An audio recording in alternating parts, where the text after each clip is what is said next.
Brought to you by V-Guard, co-powered by Sensodyne and Vimal. ಬಾಯಲ್ಲಿ ಹೇಳಿ ಕೇಸರಿ.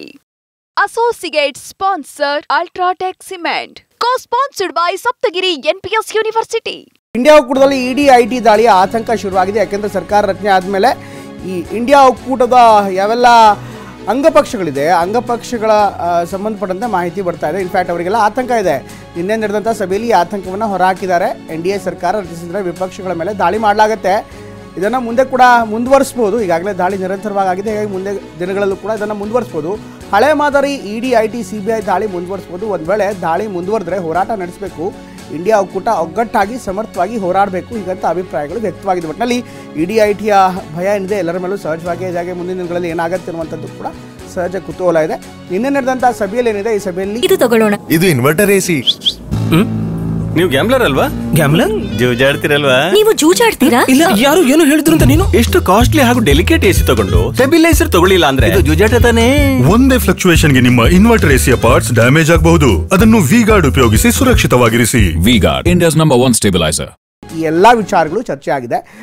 ಎಲ್ಲ ನಾಯಕರು ಮಾತನಾಡಿದ್ದಾರೆ. ಈಗಾಗಲೇ ಇಡಿ ಮತ್ತು ಐಟಿಯನ್ನು ಬಳಸಿ ಯಾವ ರೀತಿ ನಮ್ಮ ಮೇಲೆ ಆಕ್ರಮಣಗಳಾಗ್ತಾ ಇದೆ ಅದು ಮುಂದೆ ಕೂಡ ಆಗಬಹುದು. ಹೀಗಾಗಿ ಒಂದು ವೇಳೆ ಈ ರೀತಿ ಇಡಿ ಮತ್ತು ಐಟಿ ದಾಳಿ ಆದರೆ ಆಗ ಎಲ್ಲ ನಾಯಕರು ಒಟ್ಟಾಗಿ ಹೋರಾಡಬೇಕು ಅನ್ನುವಂಥ ಮಾತನ್ನು ಇಂಡಿಯಾ ಒಕ್ಕೂಟದ ಎಲ್ಲ ನಾಯಕರು ಮಾತನಾಡ್ತಿದ್ದಾರೆ. ರೈಟ್, ಈ ಬಗ್ಗೆ ಇನ್ನಷ್ಟು ವಿವರವನ್ನು ಪಡೆಯೋಣ. ನಮ್ಮ ಪ್ರತಿನಿಧಿ ಪ್ರಸನ್ನ ದೆಹಲಿಯಿಂದ ಜಾಯ್ನ್ ಆಗ್ತಿದ್ದಾರೆ. ಪ್ರಸನ್ನ, ಈಗಾಗಲೇ ಇಂಡಿಯಾ ಒಕ್ಕೂಟ ಕೂಡ ಸಹಜವಾಗಿ ಎಲ್ಲ ಡೆವಲಪ್ಮೆಂಟ್ಗಳನ್ನು ನೋಡ್ತಾ ಇದ್ದರೆ ಒಂದು ಆತಂಕ ಇದೆ. ಮುಂದಿನ ದಿನಗಳಲ್ಲಿ NDA ಸರ್ಕಾರ ರಚನೆ ಆದರೆ ಅವರು ಕೂಡ ಸುಮ್ಮನೆ ಕೂತ್ಕೊಳ್ಳಲ್ಲ. ಅವರ NDAನ ಎಕ್ಸ್ಪ್ಯಾನ್ಷನ್ಸ್ ಮಾಡೋದಕ್ಕೆ ಎಲ್ಲ ರೀತಿಯಂಥ ಪ್ರಯತ್ನವನ್ನು ಮಾಡ್ತಾರೆ. ಸಮಾಧಾನ, ಭೇದ, ದಂಡ ಇದೆಲ್ಲವೂ ಕೂಡ ರಾಜಕಾರಣದಲ್ಲಿ ಬಳಕೆ ಆಗ್ಬೋದು. ಈ ಆತಂಕ ಇಂಡಿಯಾ ಒಕ್ಕೂಟದಲ್ಲಿ ಯಾವ ರೀತಿ ಮನೆ ಮಾಡಿದೆ? ಪ್ರಮೋದ್, ಇಂಡಿಯಾ ಒಕ್ಕೂಟದ ಮಿತ್ರ ಪಕ್ಷಗಳು ಒಂದಾಗಿ ಸೇರೋದಕ್ಕೆ ಪ್ರಮುಖವಾದಂಥ ಕಾರಣವೇ ಈ ರೀತಿಯ ಬೆಳವಣಿಗೆಗಳು ದೇಶದಲ್ಲಿ ಹಲವಾರು ಕಡೆ ನಡೆದಂಥ ಕಾರಣಕ್ಕೋಸ್ಕರ. ಸಣ್ಣ ಸಣ್ಣ ಪಕ್ಷಗಳು ತೊಂದರೆಯನ್ನು ಅನುಭವಿಸದ ಕಾರಣಕ್ಕೋಸ್ಕರವೇ ಅವರು ಒಂದು ಸಿದ್ಧಾಂತ ಅಲ್ಲದೆ ಹೋದ್ರು ಮೋದಿ ವಿರುದ್ಧ ನಾವು ಒಗ್ಗಟ್ಟಾಗಬೇಕು, ಈ ಥರದ ಬೆಳವಣಿಗೆಗಳಿಂದ ನಾವು ಹೋರಾಡಬೇಕು ಅನ್ನುವಂಥ ಕಾರಣಕ್ಕೋಸ್ಕರವೇ ಒಂದಾಗಿ ಹೋಗೋದಕ್ಕೆ ನಿರ್ಧಾರವನ್ನು ಮಾಡಿದ್ದು. ಇದೀಗ ನಿನ್ನೆ ನಡೆದಂಥ ಮಲ್ಲಿಕಾರ್ಜುನ್ ಖರ್ಗೆ ಅವರ ನಿವಾಸದ ಸಭೆಯಲ್ಲೂ ಕೂಡ ಈ ಆತಂಕವನ್ನು ಹಲವು ಸಣ್ಣ ಸಣ್ಣ ಪಕ್ಷಗಳ ನಾಯಕರು ವ್ಯಕ್ತಪಡಿಸಿದ್ದಾರೆ. NDA ಸರ್ಕಾರ ರಚನೆಯಾಗಿ ಅದು ಮುಂದುವರೆದುಕೊಂಡು ಹೋಗಿದ್ದೆ ಆದರೆ ಮುಂದಿನ ದಿನಗಳಲ್ಲಿ ಮತ್ತೆ ಅದೇ ಹಳೆ ಮಾದರಿಯ ದಾಳಿಗಳನ್ನು ಮುಂದುವರಿಸಬಹುದು ಅನ್ನುವಂಥ ಆತಂಕವನ್ನ ಹಲವು ಮಂದಿ ಪಕ್ಷದ ಮುಖಂಡರು ವ್ಯಕ್ತಪಡಿಸಿದ್ದಾರೆ. ಮಲ್ಲಿಕಾರ್ಜುನ್ ಖರ್ಗೆ ಮತ್ತು ಶರದ್ ಪವಾರ್ ಅವರ ಮುಂದೆ ಈ ಒಂದು ಆತಂಕವನ್ನು ಹೊರಹಾಕಿರುವಂತಹ ಈ ಒಂದು ಪಕ್ಷಗಳ ಮುಖಂಡರಿಗೆ ಇರುವಂಥದ್ದು ಅದೇ. ಈಗ ಅರವಿಂದ್ ಕೇಜ್ರಿವಾಲ್ ಮತ್ತು ಹೇಮಂತ್ ಸೊರೇನ್ ಅವರನ್ನ ಬಂಧಿಸದ ಹಾಗೆಯೇ ಮುಂದಿನ ದಿನಗಳಲ್ಲೂ ಕೂಡ NDA ಸರ್ಕಾರ ಈ ರೀತಿ ಸಾಂಸ್ಥಿಕ ಬಳಕೆಯನ್ನ ಮಾಡಿಕೊಂಡು ಬೇರೆ ಬೇರೆ ರೀತಿಯ ದಾಳಿಗಳನ್ನ ನಡೆಸಿದ್ರೆ ನಾವು ಏನ್ ಮಾಡಬೇಕು ಅನ್ನುವಂತಹ ಒಂದು ಆತಂಕವನ್ನು ವ್ಯಕ್ತಪಡಿಸಿದ್ದಾರೆ.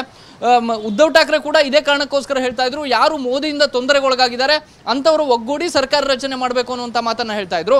ಈ ಕಾರಣವನ್ನ, ಈ ಆತಂಕವನ್ನ ನಿನ್ನೆ ನಡೆದಂಥ ಸಭೆಯಲ್ಲೂ ಕೂಡ ವ್ಯಕ್ತಪಡಿಸಲಾಗಿದೆ.